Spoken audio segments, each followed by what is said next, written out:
Do you still pirate stuff? Be honest with me. Hey everybody, how's it going? I'm Izzy, and this is the Izzy Nobri Show. I never thought this would happen, but I pretty much abandoned piracy entirely. Because I live in Canada, we have a lot less access to stuff that you can stream and things like that. Like, Americans have a lot more. Canadian Netflix fucking sucks, let me tell you this right now. We don't even have Pandora, for instance. So whenever I would hear, like on message boards or Reddit or what have you, Americans talking about like, oh yeah, I don't torrent anything anymore because now I can just stream everything on this and that, I never thought that would actually happen to me because we just don't have the same amount of access. But even though we don't have the same amount of access, I have pretty much given up torrenting stuff, for instance. I don't remember when was the last thing I downloaded anything. The whole piracy conversation is, I guess, different for me now because I have a book out that people can buy. I have a video game right now, which, by the way, you should go buy it. Go buy it real quick. Don't even watch the rest of this. Go buy my game.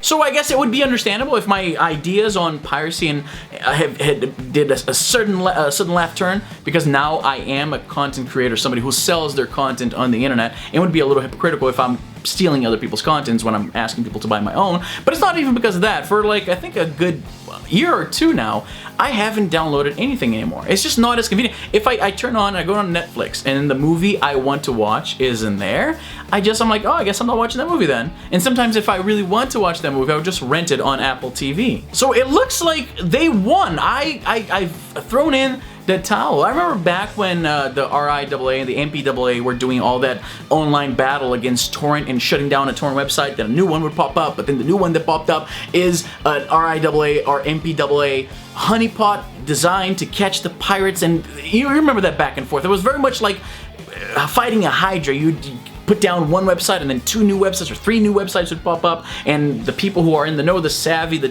techies would be like, they would never win this battle because whenever they shoot one down, new ones come in, people will never give up. Maybe if they just improved the experience, if they made it easier for you to buy these things, to access these things, we wouldn't pirate so much. That was the conversation going on at the time. But I guess we were wrong. For a big segment of people who use the computer and download stuff, I guess they won! They won because they shut down a couple of torrent websites I used to use way back in the day, and I never bothered signing up for a new one or just learning where the new ones are. I'm just like, I'll see what's on Netflix, I guess. I used to pirate shit like fucking crazy, son! Okay, so I've mentioned this before. I have a Sony PSP. This is a console that sold really well, contrary to what you might hear on the internet. This thing sold 80 million units. To put that in perspective, that is more than the Sega Genesis and the Super Nintendo combined. This actually sold pretty decently, but the software didn't sell very much. Whereas with the DS, like the top selling game sold something like 35 million units. I think the top selling game on this thing was the GTA Vice City Stories, if I'm not mistaken. That sold, if I remember correctly, about 6 million units.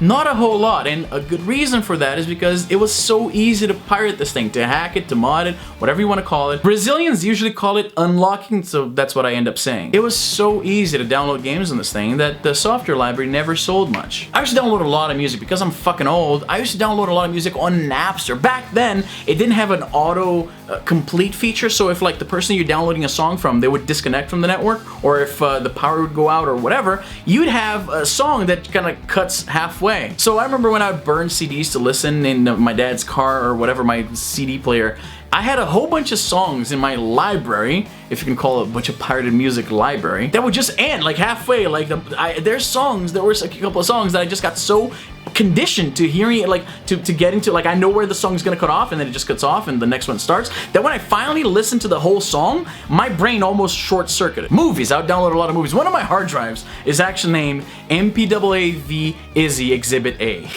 I probably should not be admitting to that. But I stopped. I don't download anything anymore. If I want to watch something, I'll either go on Netflix or I rent it on Apple TV. If it's not on either, I just kind of don't watch it, I guess. For a while, there's a long time I wanted to rewatch, what is it called? Animatrix. That was an anthology series with I think like 9 or 10 cartoons that were supposed to take place between the first Matrix and the second. It was a great collection. I had it here at some point and I couldn't find the DVD. Wanted to watch it. It was not available anywhere. It was not on iTunes. It was not on Amazon at the time, at least. It was not on Netflix, and I'm like, what the fuck? So I didn't watch it. I was looking for my DVD until I found it. Kind of crazy. But I want to know about you. Do you still pirate stuff? I'm very curious, because I know I'm not the only one, but at the same time, maybe I just gave up too easy. There's probably some people still holding on to their free shit.